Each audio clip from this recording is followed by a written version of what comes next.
Eh bien, il est probable que dans ces années-là, 5, 10, 15 ans, on assiste à la disparition mortelle de la moitié de la population du globe. Donc vous imaginez les drames humains considérables, inimaginables même, auxquels on aura à faire face. C'est affreux.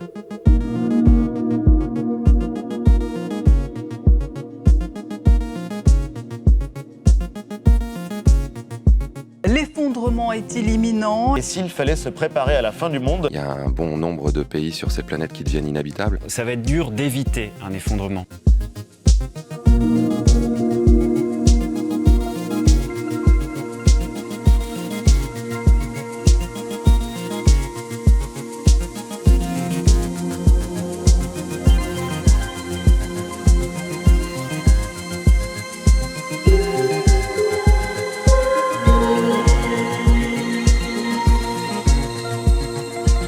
La collapsologie est l'étude sur base scientifique de l'avenir, notamment l'avenir le plus sombre, c'est-à-dire l'avenir d'un effondrement systémique et mondial sur toute la planète. Nous aurons cet effondrement, ce sera à l'échelle de la planète. Donc par exemple, la catastrophe de Fukushima au Japon était une catastrophe, mais on peut dire locale, limitée. Là, c'est vraiment un effondrement global, planétaire. Est-ce qu'il y aura encore, par exemple, de l'électricité à Paris en 2038? Je n'en suis pas sûr. Est-ce qu'il y a encore des voitures thermiques avec du pétrole en 2038? Je n'en suis pas sûr. Pour ne donner qu'un seul chiffre qui fait trembler tellement il est horrible, eh bien il est probable que dans ces années-là, on assiste à la disparition mortelle de la moitié de la population du globe. Donc vous imaginez les drames humains considérables, inimaginables même, auxquels on aura à faire face. C'est affreux. On voit qu'à travers les rapports du GIEC pour le climat, de l'IPBES pour la biodiversité, eh bien ces rapports depuis une trentaine d'années sont de plus en plus alarmistes. C'est-à-dire que la planète va devenir une sorte d'automate incontrôlable où va se déchaîner des forces de la nature qui ont été perturbées par nos activités humaines, comme on le voit avec les canicules ou les inondations actuelles, qui deviendront à la fois plus fréquentes et plus dangereuses, plus fortes. Il est trop tard pour éviter l'effondrement, mais il n'est jamais trop tard pour bien faire. On peut, c'est affreux à dire, mais minimiser sans doute le nombre de morts. Prenons un chiffre.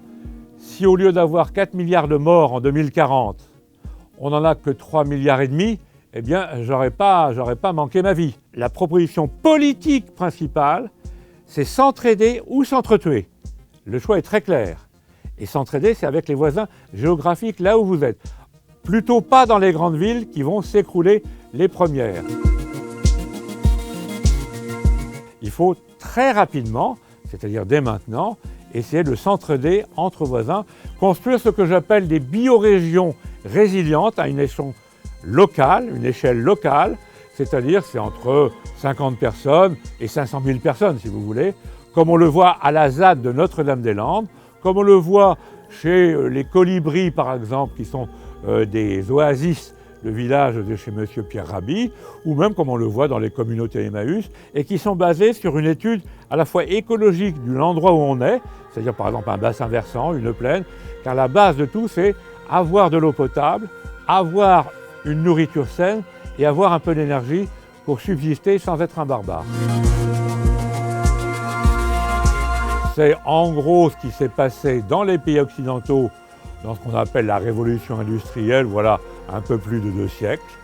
Et bien entendu, on peut dire aussi que c'est les grandes firmes transnationales, le capitalisme mondial, mais ce n'est pas le capitalisme en tant que tel, c'est le productivisme, c'est-à-dire le toujours plus dans l'extraction des matières premières de la Terre et d'autre part dans le rejet de déchets de plus en plus gros, de plus en plus nombreux, de plus en plus polluants, notamment dans l'atmosphère, qui donne le dérèglement climatique, mais aussi dans les océans et dans les terres. Pour ça, évidemment, il faut changer le modèle à la fois de surproduction et de surconsommation mondiale. Il faudrait consommer 10 fois moins de tout. De smartphones, d'électricité, de voitures, de tout. Vous n'avez qu'à regarder ce qu'on consomme dans la vie quotidienne, vous divisez par 10 et vous avez la vie qu'on devrait pouvoir vivre sans qu'il y ait trop de bagarres. Je pense que c'est impossible.